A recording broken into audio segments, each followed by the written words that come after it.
Lil Boosie's son, I just put his. I knew that boy had that switch in it. I knew that boy had that switch in it. Cause you know that. I get him 10 years over there. Yo, boy, Tootie Raww. Breaking news. I just got to Atlanta. I got Tootie Raww arrested within 2 hours of stepping foot on Atlanta soil.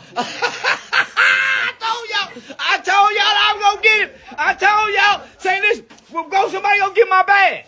Somebody gonna get my police badge. I told this Tootie. I told you, you scared me. I'm not finna come to Atlanta and try to do shows and Tootie Raww. Woody, you keep scaring me, I'm gonna revoke your probation. Man, don't scare me, cause you can't unscare me once you scare me. How you can't unscare and scared it? Say, listen, Boosie, I told you I was gonna get that boy to crash out.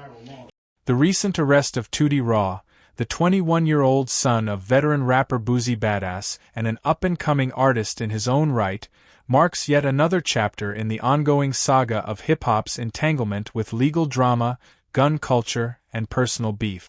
On September 3, 2025, Tootie was reportedly taken into custody in Atlanta, facing serious charges that include possession of prohibited firearms such as a sawed-off shotgun, sawed-off rifle, machine gun, dangerous weapon, or silencer, along with willful obstruction of law enforcement officers, a misdemeanor.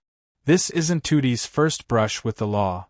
He's had prior run-ins, including a 2023 incident involving guns and drugs, but this latest event feels particularly charged due to the involvement of controversial figure Charlestone White. White, a self-proclaimed activist and frequent provocateur in the rap community, has been quick to claim credit for the bust, boasting in videos and posts that he tipped off authorities, specifically mentioning contact with Fulton County DA Fani Willis, after allegedly receiving threats from Tootie. White's narrative positions him as a defender against thug culture, in an era where hip-hop has largely moved away from glorifying informants. Thanks to the stop snitchin' ethos of the 2000s, White's brazen admissions stand out as either bold community service or desperate attention-seeking, depending on your perspective. He's no stranger to feuds with Boosie and his circle, having mocked Boosie's own federal gun charges, for which Boosie is still awaiting sentencing, and this arrest seems like an escalation in their long-simmering rivalry. From a broader lens, Tootie's situation underscores a persistent issue in rap, the allure of firearms as status symbols clashing head-on with reality. Georgia may have relatively permissive gun laws, but federal regulations on modified or automatic weapons like those implied here, e.g., a potential Glock switch from past rumors, don't play around. These can lead to hefty sentences, especially if prosecutors push for enhancements. Boosie, who's built a career on raw storytelling about street life, prison time, and survival, now watches his son potentially repeat the cycle.